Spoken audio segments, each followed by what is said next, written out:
लोभ बाधा बनता है। अच्छा, आपने कभी सोचा कि पूजा वाली सुपारी में क्या विशेषता है? भाई पूजा वाली है तो उसमें कुछ स्पेशल कुछ होना चाहिए, तो स्पेशल है? अरे वो किसी दूसरे के किसी मतलब की नहीं है, छांटी हुई छोटी छोटी गोलियां हैं जो दुनिया में किसी काम में ना आए, उन्होंने कहा चलो पूजा में चला सकते है। अभी थोड़ी देर पहले टेलीफोन पर हमारी किसी से बात हो रही, तो वो उनको कोई पूजा करवानी, एकादशी उद्यापन, तो महाराज जी वो हमें सामान देना है, ब्राह्मणों को 26 जोड़े कराएंगे, ये वो सब पूछ रहे थे। हमने कहा कराइए, बहुत अच्छा है, जितना हो सके कर।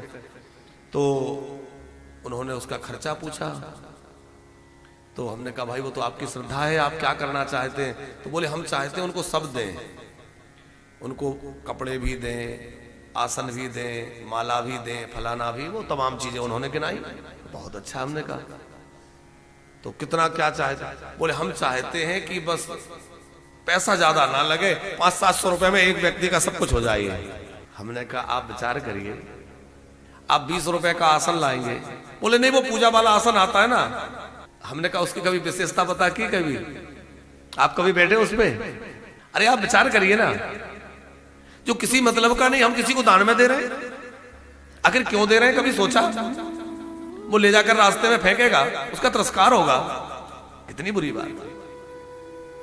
हमने कहा आप 10 वस्तुएं मत दीजिए, एक दीजिए, लेकिन एक दें तो ऐसी दीजिए कि व्यक्ति प्रसन्न होकर घर ले जाए और कहेगा भाई ये उपयोग में आएगी।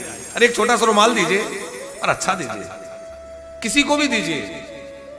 ठंडियों में लोग कंबल बांटेंगे, किसी मतलब का नहीं।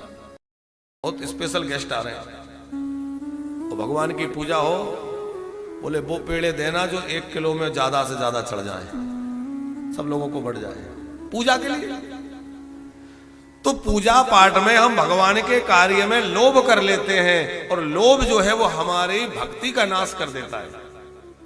लोभ रहित तो होकर भक्ति की जाए कि कामेन कर्म नाशा स्यात्, क्रोधेन ज्ञान नाशनम, लोभेन भक्ति नाशा स्यात्, एतस्मात् त्र्यं त्यजेत्।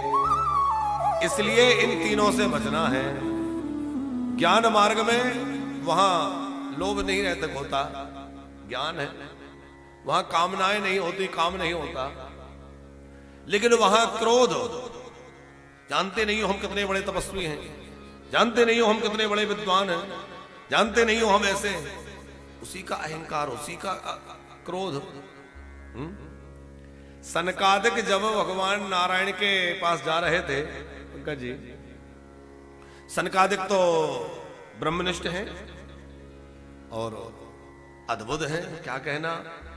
जब वो भगवान नारायण का दर्शन करने बैकुंठ में जा रहे थे सनकादिक चारों भाई, तो 6 द्वार पार कर गए, 7वें दरवाजे पर उनको जय और विजय नाम के भगवान के 2 पार्षद थे, उन्होंने रोका, थोड़ा रुक जाइए, कहां जा रहे हैं? तो उन्होंने तो भगवान की आज्ञा का ही पालन किया कि आप ठहर जाइए, लेकिन इनको थोड़ा सा क्रोध आ गया।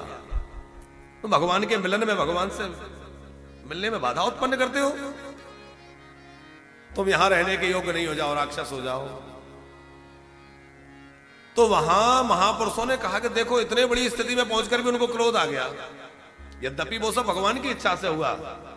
लेकिन विचार करने की बात है कि जिन्होंने काम को सर्वथा जीत रखा है, जिन्होंने लोभ को सर्वथा जीत रखा है और ज्ञान मार्ग के पथिक हैं, उनको भी जो है भगवान से मिलन में जय और विजय ने रोक दिया और वहां उनको क्रोध आ गया।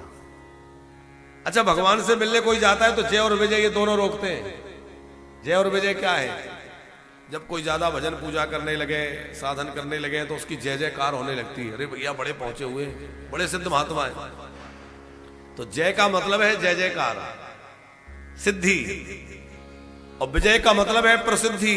जीवन में जय और विजय माने सिद्धि और प्रसिद्धि आ जाती है, और सिद्धि और प्रसिद्धि जब आती है तो भगवान से मिलन में बाधा उत्पन्न हो जाती, पर भगवान से नहीं मिल पाते। अब हम प्राप्ति तो भगवान की करना चाहते हैं, लेकिन भगवान पहले तो संसार की भोग वस्तुएं ही हमें देते हैं। कैसे? चतुर्वेदी जी, घर में छोटा बच्चा हो, मां काम में व्यस्त है और बच्चा मां के लिए रो रहा है, तो बच्चा को समझाने के लिए मां क्या करती है? कोई खिलौना थमा देती है। कभी गुड़िया पकड़ा दी, कभी गाड़ी पकड़ा दी, कभी कुछ पकड़ा दिया। और बच्चा यदि खेलने में मस्त हो गया तो माँ अपने काम में व्यस्त रहेगी, चलो खेल रहा है। और जब बच्चा जो है पूरे खिलौने फेंक दे, जोर जोर से रोने लगे, तो माँ समझ जाती है अब को मेरी आवश्यकता है, तो वो अपना आवश्यक से आवश्यक कार्य भी छोड़ देती है और बच्चे को गोद में उठा लेती है। ठीक उस माँ की तरह ही परमात्मा भी पहले क्या करते हैं, बोले जो उनको भजता है, उनकी ओर बढ़ता है, तो पहले तो उनके लिए वो खिलौने पकड़ाते हैं, धन ले जा, माया ले जा, संसार की संपत्ति ले जा, मेरा पीछा छोड़। लेकिन जब कोई भक्त वो सारे प्रलोभन छोड़ देता है और कहता है कि मुझे ना धन चाहिए, ना दौलत चाहिए, ना ऐश्वर्य चाहिए, मुझे तो केवल आप चाहिए, तो भगवान उसको हृदय से लगा लेते हैं, पर उसको अपना भक्त बना लेते हैं।